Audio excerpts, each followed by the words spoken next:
બજારમાં સતત ચોથા દિવસે દબાણ. નિફ્ટી 50 પોઈન્ટથી વધુ તૂટીને 25,750ની નજીક પહોંચ્યો. બેંક નિફ્ટીમાં પણ ઘટાડો. મિડકેપ અને સ્મોલ કેપ શેરોમાં સૌથી વધુ વેચવાલી.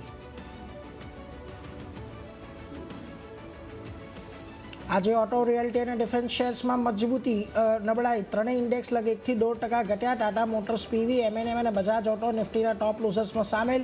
ફાર્મા, ઓઇલ એન્ડ ગેસ શેરોમાં પણ વેચવાલી જોવા મળી. નિફ્ટી આઈટી ઇન્ડેક્સ 0.5%થી વધુ વધ્યો, જેમાં વિપ્રો ટોચના નિફ્ટી ગેઇનર્સમાં સામેલ. ટેક મહિન્દ્રામાં પણ જોવા મળી તેજી, જ્યારે અન્ય દિગ્ગજો ટીસીએસ અને એચસીએલ ટેક પણ મજબૂત.